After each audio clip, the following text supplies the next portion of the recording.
Fernand is developing, and now we're watching another possible system that could ride low into the Caribbean and become a hurricane. Hi, everybody. I'm Chief Meteorologist Chris Justice, keeping you posted along the way as we're watching the tropics. Thank you for being here.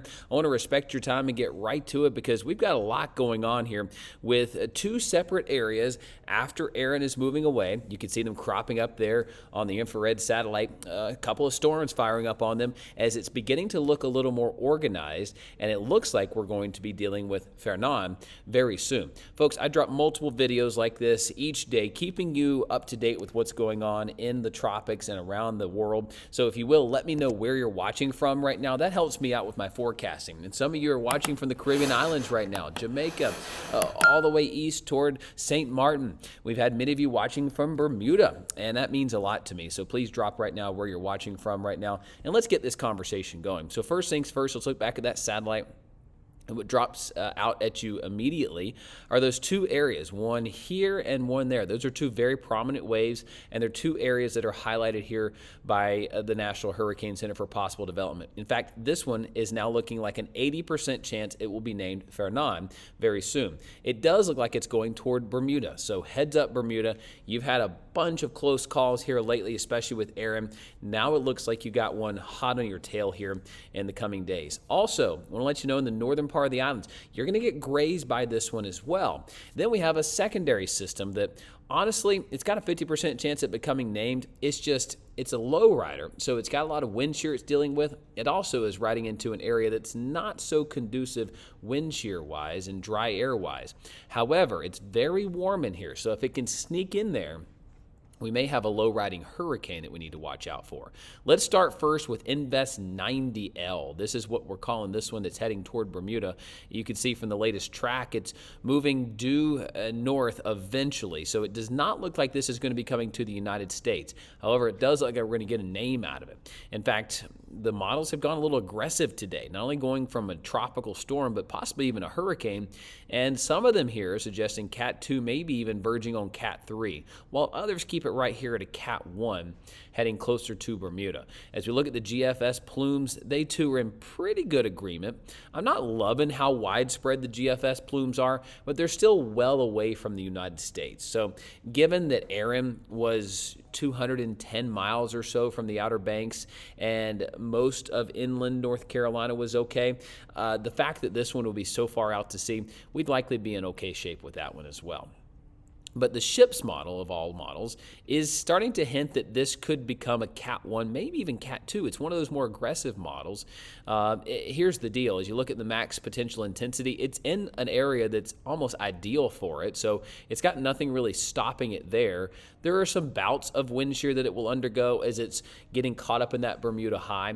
But as far as sea surface temperatures, really ideal until it gets into some cooler waters up here. And moisture levels are looking pretty good on it as well. So we'll be watching that one closely. Let's switch over to 99L. This is the one that's a little bit deeper out.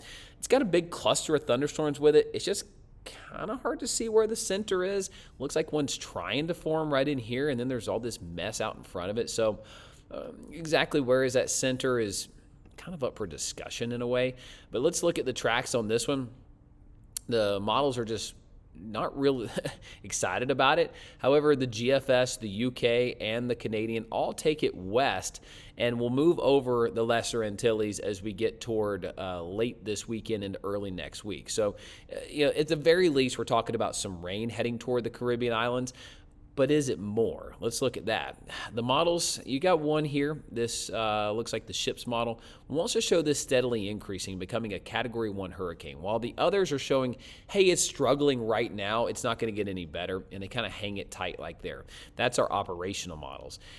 The GFS doesn't really offer us much more encouragement either. Its ensembles don't really agree with the main operational run to a degree, so there's a pretty big spread, especially right here when it gets closer to the Caribbean islands. That could be because it's just fallen apart, and that is the likelihood of this. There's really good confidence in some intensity in here, maybe a tropical depression or a tropical storm, and then dry air and wind shear seems to do this storm system in, which we'll see in the models in just a moment. However, some of the GFS models have hinted at some trouble out of this down the road for the United States. So that's what we're going to have to watch out for is, does this thing try to sneak in a little something toward the southern part of the Caribbean? It's a low rider. I mean, Trinidad and Tobago. I mean, as far south, you would need to pay attention to this. According to the ship's model, it would go to the southern part of the Lesser Antilles. Okay, so, but here's the deal. There's very dry air that's really going to be surrounding this system here within the next 24 hours. Just really, really dry air. That seems to do the trick. It goes into some warmer waters, but it also has drier air overhead. It also is going to be combating increasing wind shear in the days to come. So the recipe for that one is not really looking good. So let's just look at the operational models and kind of break it down a little bit more clearly. So we know Aaron's going away. What a rough 48 hours it has been for the East Coast. Those waves have been high, but they've also been very powerful, just very, very potent waves. Here comes this other secondary system right here, following up right behind Aaron. Looks like something forms in the next 4 days, 5 days time frame and gets toward Bermuda. GFS here wants to show a hurricane getting toward Bermuda and then ramping up as it's pulling away. So Bermuda would be the main threat there. It does not show this secondary wave. It just does not have it on there. It's right here, but look at all the dry air already around it. I'll show you that in a moment. But just look at that. It's just not there. And as we look at the upper level moisture, let's pull that up for you because that'll be something to look at. Here's the way the moisture is. Look at the dry air already around. You got the wave there, the wave there. As we map out the moisture levels in this, you got some little spin here with that first one. The second wave gets in here right there. And where does it go from there? Looks like dry air really does it in. But does it sneak into the Gulf? Or I should say the Caribbean first. That's what we have to kind of iron out here and what the models are trying to show us in some form or fashion. Let's peek at the European model. All right, so it's got Aaron departing, screen right. It's got this other little guy cropping up right here, Fernand. Not real impressed with Fernand either. Dry air, like crazy here. Early next week, all across the Atlantic, the Gulf, the Caribbean.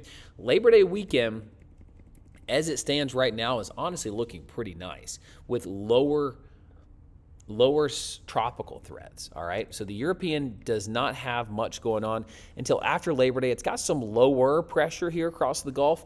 Anytime you get lower pressure, it could spin something up, maybe a little something right there on the European in the days to come, but there's nothing really imminent or threatening on the GFS model, or I should say the European model. Let's get back here to the GFS because I do want to show you that. Let's rewind this one. So you get through Fernand, likely a name, but no threat to the United States. Then we get in here to Labor Day. Here we are, Labor Day, Monday. All is well, right? Well, the GFS wants to start getting a little spicy here toward the end of the run. Which run was that? Was it the 18Z? Yeah. At times it's been doing this. So here we are, we're Labor Day weekend.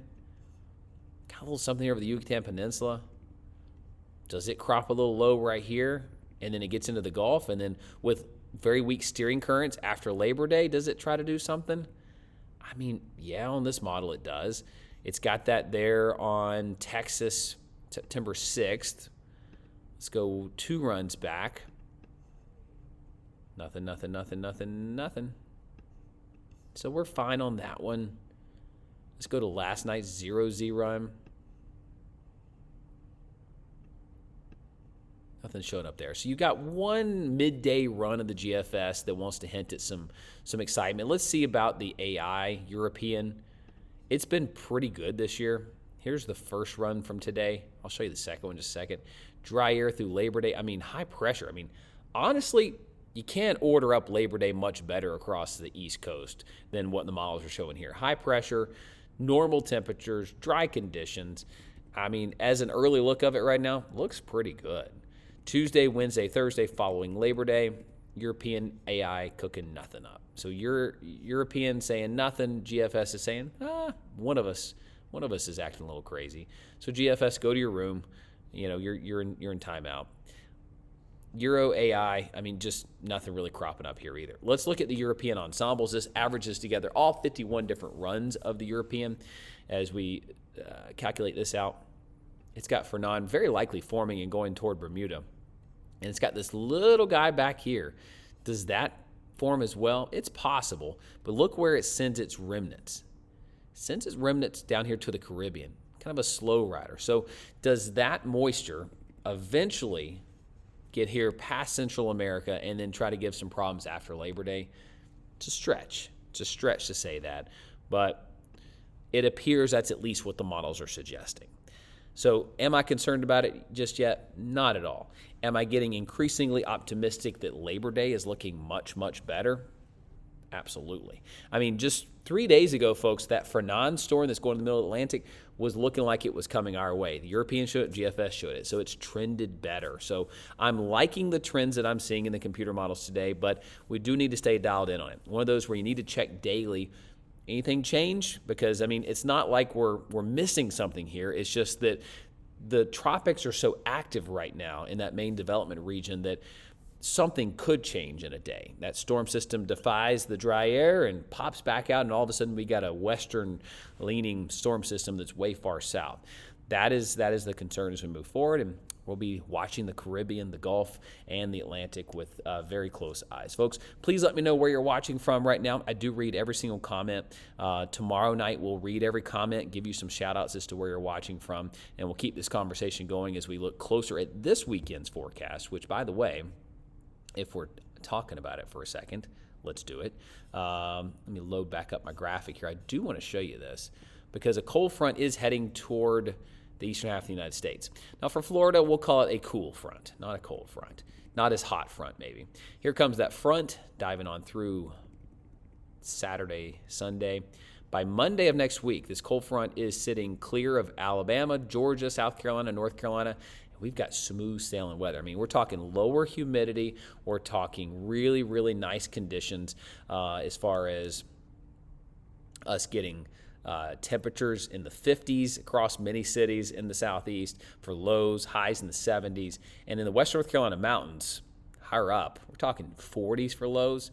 It's going to be really, really nice. And it looks like that below normal temperature is going to last through the week as we get toward Labor Day weekend. Now, it's not going to be chilly Labor Day weekend. It's just not going to be as hot as it should be. So low to mid 80s versus upper 80s is kind of what it looks like as a norm across the south. So early sneak peek at what's going on deeper in the forecast for you, as I know many of you are trying to plan your Labor Day activities and what you're doing. So folks, thank you for being here. Thank you for following along. And as always, I'll keep you posted.